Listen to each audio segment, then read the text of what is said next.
Olá, eu sou Macorati e nesta semana eu vou continuar apresentando as novidades do Net8. Desta vez eu vou apresentar o novo manipulador de autenticação BitterToken. Já faz muitos anos que os desenvolvedores ASP.NET Core tem na ASP.NET Core Identity um framework integrado para adicionar suporte para autenticação e autorização local. O Identity ele foi projetado para aplicações web que são renderizadas no servidor. Ele apresenta desafios quando nós o utilizamos com aplicações Single Page Applications, onde a autenticação geralmente é baseada em token. Para resolver esse problema, a Microsoft ela forneceu modelos de projeto integrados para aplicações SPAs baseadas em Angular, React, com suporte ao Identity Server. Isso foi feito desde o .NET Core 3.1. Acontece que a comunidade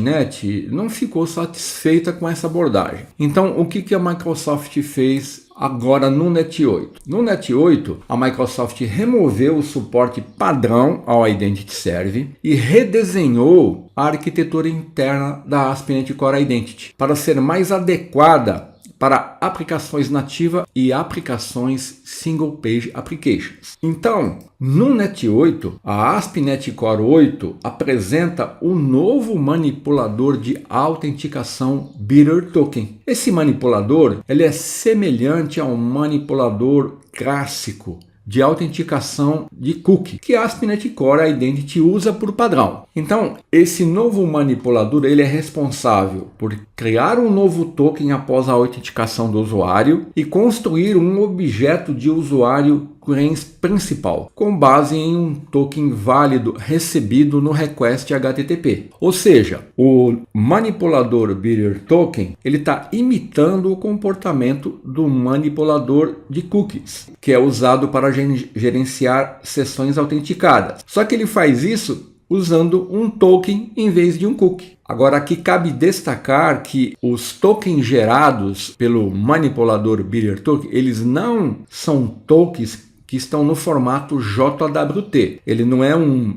JWT BitterToken. Então vamos recordar como é feita a autenticação via cookies. Então, após realizar a autenticação do usuário, a aplicação vai emitir um cookie de sessão e esse cookie ele vai conter a identidade do usuário na forma de um cleans principal. E o conteúdo do cookie é protegido e criptografado usando a API integrada de proteção de dados. Então, o emissor do cookie é o manipulador de autenticação de cookies. E esse manipulador ele tem dois objetivos principais. Quando o usuário está autenticado, o manipulador vai emitir um novo cookie de sessão com base nos detalhes que foram fornecidos. Assim, a autenticação dos requests recebidos é feita procurando por um cookie de sessão. Se um cookie válido for encontrado, ele vai criar um objeto de usuário principal com base nas informações contidas no cookie. E esse objeto de usuário é então passado para o pipeline do request da ASP.NET Core e o request vai ser validado. Então esse é o processo da autenticação via cookies.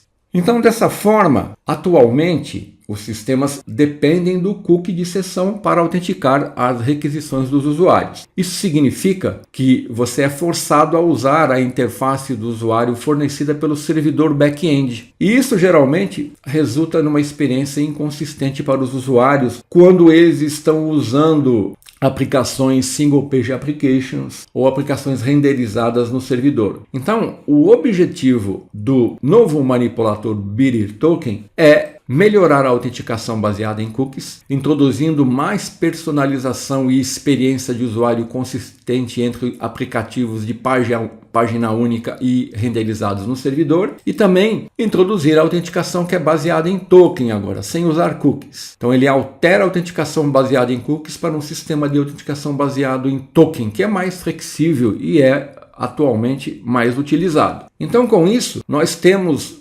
mais uma forma de realizar a autenticação. O novo manipulador BitterToken ele é uma alternativa ao manipulador de cookies, com uma diferença. Em vez de ele emitir cookies, ele emite um token de acesso e um token de atualização. E eles devem ser usados entre o cliente e as aplicações e devem ser enviados em cada requisição. Então, o manipulador Bitter Token geralmente ele é usado com a ASP.NET Core Identity, fazendo a integração com outros serviços. Então, para concluir, atualmente, a partir do Net 8, nós temos 3 manipuladores que fazem a mesma coisa. O manipulador de cookies, o manipulador de token JWT Bitter e o manipulador Bitter Token, que eu vou apresentar a seguir. Então, todos eles, o objetivo é fazer a autenticação do usuário e permitir que o usuário acesse os recursos protegidos da aplicação. Então, agora eu vou mostrar um exemplo prático bem simples, focando na utilização do Bitter Token. Eu vou abrir aqui, o Visual Studio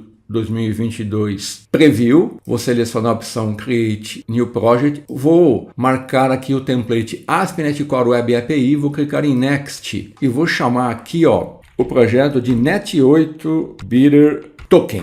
Vou clicar em Next. Então, olha, aqui, como eu já mostrei nas semanas anteriores a utilização do Bitter Token numa Minimal API, eu vou usar controladores. Então, eu vou usar o Net 8, Preview, configurar para HTTPS, vou usar a interface do Swagger aqui e vou usar controladores. Eu já mostrei um vídeo, esse recurso usando as Minimal APIs, que são os endpoints do Identity. Então, eu vou usar controladores só para ver o Bitter Token funcionando com controladores. Então eu vou clicar em Create, ele vai me criar um projeto aqui.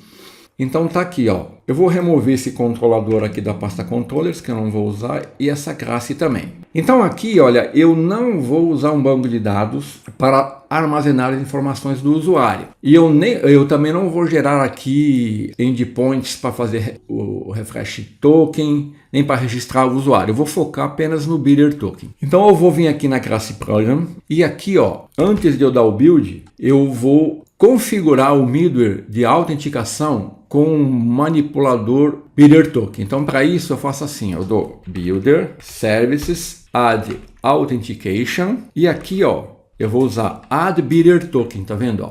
Então, com isso, eu estou configurando um middleware de autenticação com um novo manipulador do token de acesso. A seguir, eu vou adicionar o serviço de autorização. Eu vou dar um Builder, Services, vou dar Add Authorization.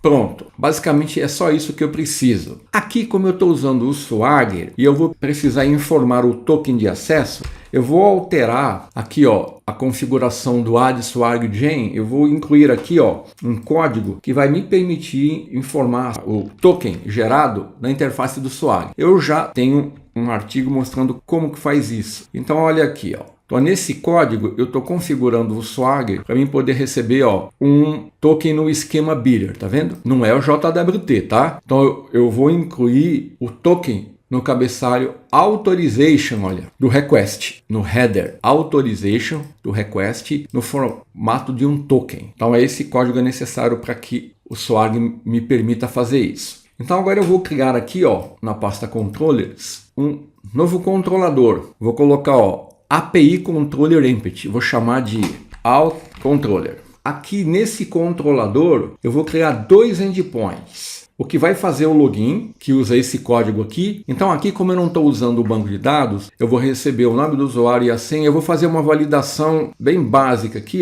criando um método onde eu tenho aqui fixo o nome e a senha do usuário, só para mim fazer uma validação bem básica. Naturalmente, numa aplicação real, você iria fazer a implementação aqui e a integração com o Identity, como eu mostrei aqui, nessa aula, nessa semana que eu abordei aqui o Identity API Endpoints, onde eu mostrei a geração do token de acesso e o refresh token e os demais endpoints. Então aqui, eu vou fazer o seguinte, vamos entender esse código aqui, Aqui eu estou validando o usuário. Se ele for válido, esse código aqui, new CREANS principal, eu estou criando um objeto CREANS principal e esse objeto ele representa a identidade do usuário e ele vai ser usado para fazer a autenticação e atualização. Você está vendo? Estou atribuindo o nome do usuário a propriedade name do tipo de cremes do Creams Principal. E aqui, ó, eu estou definindo o esquema de autenticação, ó, Bidder Token Authentication Schema, que está sendo usado para criar o Creams Identity, né? Que vai ser usado pelo usuário aqui no nosso esquema de autenticação. E aqui, ó, eu estou usando o método sign-in, que é chamado para fazer a autenticação desse usuário aqui, ó. O objeto Creams Principal é passado como parâmetro para indicar a identidade do usuário que está sendo autenticado. Se isso não for válido, eu vou retornar um 401, né? Não autorizado. Aqui, ó, unauthorized, credenciais inválidas. Aqui eu estou apenas validando o username e a password. Tem que ser Macorati 123456. Então aqui, ó, eu vou gerar o token. Aí só para a gente testar, eu vou criar um outro endpoint com esse código aqui, ó, user. Então esse endpoint ele vai obter informações do usuário autenticado. Observe que eu estou protegendo aqui, ó, esse endpoint com o atributo authorize, garantindo que apenas o usuário autenticado possa acessar essa funcionalidade aqui. Então, ó, quando eu uso essa linha de código aqui, ó, eu estou obtendo o objeto Creams Principal associado ao usuário atual. E user aqui, ó, ele representa o usuário atual autenticado. Do request atual, né? Então eu obtenho a informação e verifico se ele está autenticado. Se ele tiver autenticado, eu informo lá bem-vindo, informar o nome dele. Caso contrário, eu retorno 401 não autorizado. Bem simples, né? Eu vou ficar nisso aqui, tá? Então aqui, se você quiser fazer a integração com a Identity, aí você vai seguir as orientações que eu já mostrei aqui nesse vídeo. Então eu vou fechar aqui essas guias, salvar tudo que foi feito, vou dar um rebuild na minha solution aqui, ó, ver se eu não tenho nenhum erro de sintaxe, ó, tudo ok. Então eu vou executar e eu vou fazer o teste aqui, ó. Ele vai me abrir aqui o navegador apresentando os endpoints na interface do Swagger, né? Tá aqui, ó. Então ó, eu tenho os endpoints login e user. E olha aqui, ó, a configuração que foi usada no Swagger, permitindo que eu informe aqui, ó, o bidder e o token de acesso. Então, se eu tentar acessar o endpoint user, ó, vou dar o tryout aqui e mandar executar, olha lá, ó, 401 não autorizado, eu tenho que enviar o token de acesso junto, né? Então, vamos fazer o login. Então, eu tenho que informar o username e a password. Aqui, como eu já falei, né, você vai fazer uma implementação mais robusta, usando um banco de dados para armazenar as informações do usuário. Eu vou informar 1, 2, 3, 4, 5, 6. Eu vou clicar em executar, ó,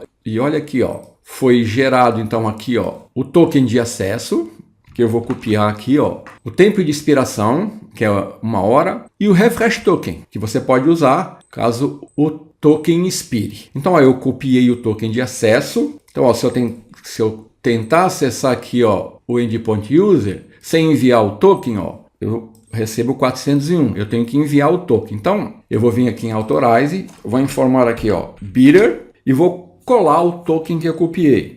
Vou clicar em Authorize, vou fechar. Deixa eu ver se eu copiei esse token corretamente. Eu acho que copiei corretamente. Então vamos agora acessar o endpoint user. Vou clicar em Execute e olha aqui, ó, bem-vindo Macorati. Olha aqui o request que ele deu usando o curl. Deu um get, localhost 7062 user, authorization bidder e o bidder token enviado aqui, ó. Tá vendo? Então é assim que funciona esse manipulador Bidder Token. Você viu como foi simples fazer a implementação e gerar o token aqui? E aí, com isso, você pode integrar esse recurso às suas aplicações de uma maneira simples. E se você integrar com o Identity, você vai poder incluir aqui outros endpoints, como eu já mostrei em semanas anteriores. Então era isso essa semana. Até a semana que vem, se Deus quiser.